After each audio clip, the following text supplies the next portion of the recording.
श्रीगुरुभ्यो नमः। हरिः ओम। श्रीमहागणाधिपतये नमः। श्रीमहासरस्वत्यै नमः। श्रीगुरुभ्यो नमः। हरिः ओम।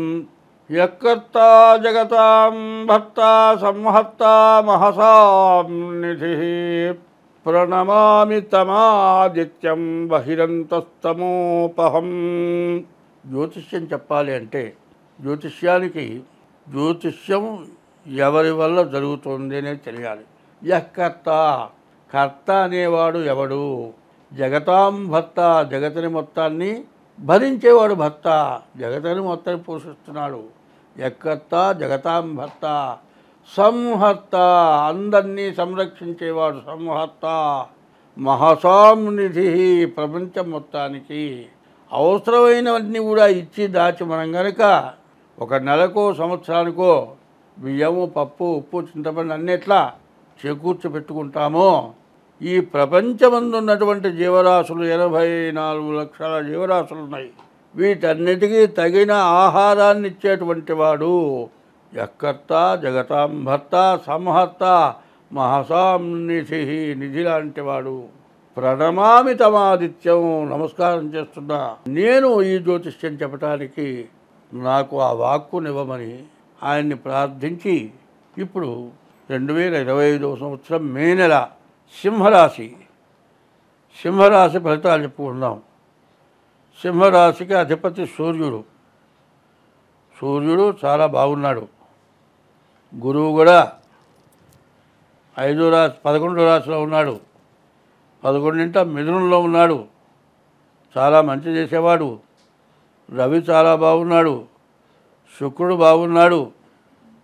కానీ ఉన్న గ్రహాల్లో 3 గ్రహాలే బాగున్నాయి, 5 గ్రహాలు బాగాలేవు.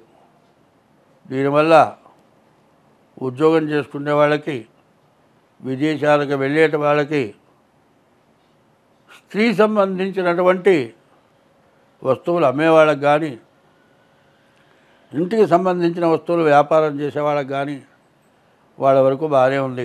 విద్యరీత్యా విదేశాలకు వెళ్ళే వాళ్ళకి కానీ, ఉద్యోగంలో ప్రమోషన్కి పోయేటువంటి వాళ్ళకి కానీ అన్ని విధాలా బాగుంది. కానీ మరి శని బాగాలేడు, మోటార్ ఫీల్డ్ వాళ్ళకి బాగాలేదు, ఆరోగ్య సమస్యలు ఉంటాయి, డాక్టర్లకు బాగాలేదు, వ్యవసాయదారులకు బాగాలేదు. తర్వాత ఇళ్ళు పొలాలు కొనుక్కోవాలి అంటే మరి కబ్జాలు, మరి డబల్ రిజిస్టర్లు ఇట్లాంటివి జరిగే రోజులు.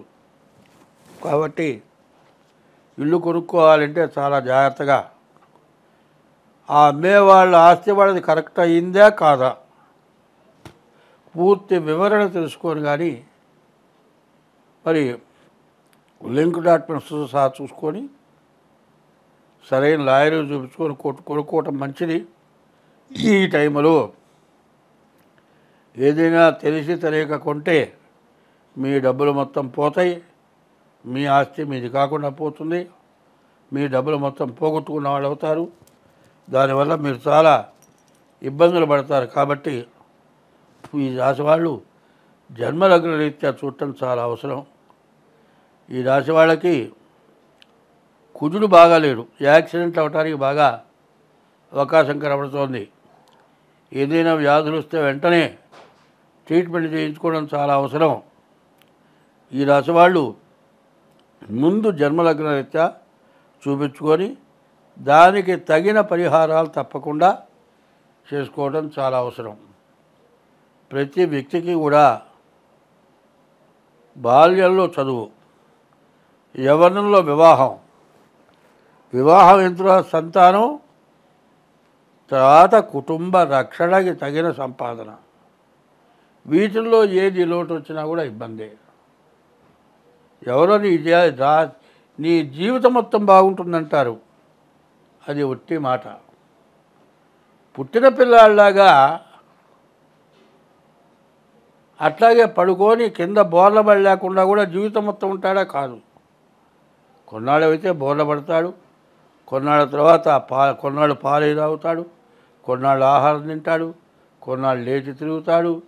ఇవన్నీ కూడా వయస్సును బట్టినటువంటి పరిస్థితులు ఎట్లా మారుతాయో. ఇప్పుడు 4 రకాలు ఉన్నాయి, మంచి చెడులు 4 రకాలు ఉన్నాయి. బాల్యం, యవ్వనం, కౌమారం, వార్ధక్యం 4. ఈ 4 రకాల్లో 4 రకాల బాధలు ఉంటాయి. కాబట్టి ఎప్పటికప్పుడు మంచి చెడు చూసుకోవటం చాలా అవసరం.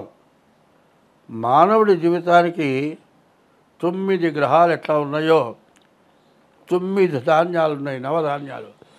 అలాగే శరీరంలో 9 రంధ్రాలు ఉన్నాయి. చెవులు 2, కళ్ళు 2, ముక్కులు 2, 6, నోరోటి 7.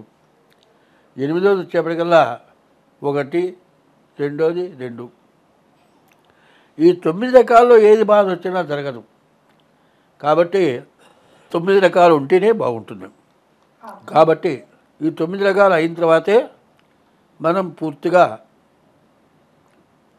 జాగ్రత్తగా చూసుకోవాలి. సరే 10 నిమిషాలు. ఇప్పుడు ప్రతి మనిషికి కూడా ప్రతిసారి జాతకం చూపించుకోండి అని చెబుతున్నాను అనేది కాదు మీకు కావాల్సింది.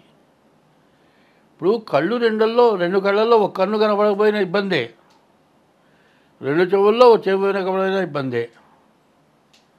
మరి ఒక శ్వాస పీల్చి ఒక శ్వాస పీల్చలేకపోతే సైనస్ అంటారు, ముక్కు బిగదీస్తుంది, పార్శ్వపు నొప్పి వస్తుంది. 2 ముక్కుల్లో ఒక ముక్కు పనిచేయకపోయినా ఇబ్బంది, ఒక కన్ను సరిగా పనిచేయకపోయినా ఇబ్బంది. నాకుంది, ఇప్పుడు ఈ కన్ను ఉంది, ఎక్కువసేపు ఒక కన్ను తెరిచి చూడలేను, ఈ రెప్ప మూతపడిపోతుంది. అట్లా మూతపడ్డ రెప్పని చేతితో ఇట్లా తెరుచుకోవాల్సి వస్తుంది. అంతవరకైతే బాగానే ఉంది, కన్నే కనబడకపోతే ఇబ్బంది. అట్లాగే ప్రతి మనిషికి కూడా 9 రకాల సమస్యలు ఎప్పుడూ ఉంటూనే ఉంటాయి. వాటి నుంచి బయటపడాలంటే ఎప్పటికప్పుడు ఇప్పుడు ఆయుర్వేదం ఉంది, హోమియోపతికి ఉంది, ఇంగ్లీష్ వైద్యం ఉంది. ఈ 3 రకాలు ఉన్నాయి. అట్లాగే గ్రహ వైద్యం అంటారు, జ్యోతిష్యం, గ్రహ వైద్యం. బలానాప్పుడు నీకు బలానా ఇబ్బంది రాబోతుందని చెప్పి ఆ టైం వచ్చిన తర్వాత జాతకం చూసుకొని ప్రవర్తించిన రోజులు ఉన్నాయి. బలానా టైంలో నీకు ఇబ్బంది రాబోతుందా, నువ్వు ఇట్లాంటి ప్రవర్తన చేయొద్దు అని చెప్పిన రోజులు ఉన్నాయి. అన్నా దురభ్యాసానికి పడి దాన్ని మానుకోలేక ప్రాణాలు పోయిన వ్యక్తులు ఉన్నారు. ఇప్పుడే మా ఇంటికి వచ్చిన ఒక ఆమె కొడుకున్నాడు. వాడి జాతకంలో ఒకప్పుడు ఏం చెప్పానంటే, అరే నీకు పరస్త్రీతోటి నీకు చాలా ఇబ్బంది వస్తుందిరా, నీచ స్త్రీ సాంగత్యంతో నువ్వు నష్టపడతావురా అంటే, వాళ్ళమ్మ పక్కన ఇవన్నీ పుస్తకాల్లో రాసి ఉంటాయా, ఇవన్నీ నిజమా అన్నాడు. బ్రహ్మాండంగా వ్యాపారం చేస్తున్నాడు. పెళ్లి కాకమునిపై ఒక మనిషిని తగులుకున్నాడు, దాన్ని రాజ్యంలో పెట్టాడు. వచ్చిన వ్యాపారంలో వచ్చిన డబ్బంతా విపరీతంగా ఖర్చు పెట్టాడు, అప్పుల పాలైనాడు. రూపాయి లేదు, వ్యాపారం మానుకున్నాడు. అప్పటిదాకా ఉన్నది అది వదిలేసి వెళ్ళిపోయింది. కానీ అప్పుల దెబ్బ తట్టుకోలేక తాగుడుకు అలవాటు పడ్డాడు. ఈ తాగుడుకు అలవాటు పడి పెళ్లి చేసుకున్నాడు. పెళ్లి చేసుకున్న తర్వాత కూడా 24 గంటలు తాగుడే. నువ్వు తాగుడు వల్ల బతకవురా చచ్చిపోతావురా అని కూడా నేను మొత్తుకున్నా. భార్య కూడా చివరికి చూసి విసుగుబుట్టి భార్య కూడా వదిలిపెట్టి వెళ్ళిపోయింది. ఆ తాగుడుతోటే వాడు చచ్చిపోయినాడు. చూడండి, 2 రకాలు, జూదము, తాగుడు, వ్యభిచారం. ఈ 3 వల్ల మనిషి ఎప్పుడు కూడా నష్టపడిపోతారు. తర్వాత దురాగతమైన సంపాదన 4. ఈ 4 రకాల్లో మనిషికి ఎప్పుడు సమస్య వస్తుంది. కాబట్టి వీటన్నిటి నుంచి బయటపడాలి అంటే సమస్య వచ్చినప్పుడు జాతకం చూపించుకొని నీలో ఉన్న తప్పు తెలుసుకొని దానికి తగిన ఉపశమనం చేసుకొని నీవు ఏది చేయకూడదో దాన్ని మానుకుంటే నీకు ఎటువంటి సమస్య రాదు. ప్రతి వాళ్ళకి కాలసర్ప దోషం, ప్రతి వాళ్ళకి కుజ దోషం. ఇది దేనికి వస్తుంది? జాతకం చూడగానే నీకు కాలసర్ప దోషం. ఎందుకు వచ్చిందయ్యా? పావును చంపితే వచ్చింది కాలసర్పదోషం. ఎవరిని చంపినా కాలసర్పదోషం రావట్లే, పావును చంపితే కాలసర్పదోషం ఉంది. మరి ఇట్లాంటివి చేయటం వల్ల పావుని చంపితే 7 జన్మాలు 7 14 జన్మాలు కాలసర్పదోషం వస్తుంది. అందువల్ల ఈ దోషాల నుంచి బయటపడాలి, అందరం మంచిగా బతకాలి. హిట్లరు ప్రపంచాన్ని గెలవాలని యుద్ధం చేసి చివరికి శవాన్ని తీసుకెళ్లే రోజు ఆ చేతులు బయట పెట్టుకున్నట్ట. క్రిస్టియన్స్ బాక్సులా కాబట్టి బాక్సులో పెట్టి పైన మూసేస్తారు.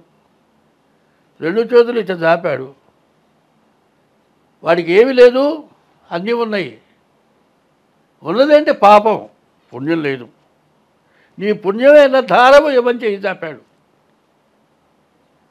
కాబట్టి పాపం చేయటం ఎందుకు? పుణ్యం చేయమని ధారపోయమని అడగటం ఎందుకు? అది లేకుండా ఉండాలంటే ఒక్కటే చెబుతున్నా, గుర్తుపెట్టుకోండి. అన్నదానము కన్నా అధిక దానము లేదు. తల్లిదండ్రుల కన్నా దైవమేరి. అన్నదానం చెయ్యి, తల్లిదండ్రులను జాగ్రత్తగా చూడు. తల్లిదండ్రుల కన్నా దైవమేరి. సత్యశీలత కన్నా జగతి తపం వేరి. సత్యం పలకటం. శీలత అంటే ఆడ మనిషి స్త్రీ పురుష వ్యామోహం, మగ మనిషి స్త్రీ వ్యామోహం. ఇది శీలత.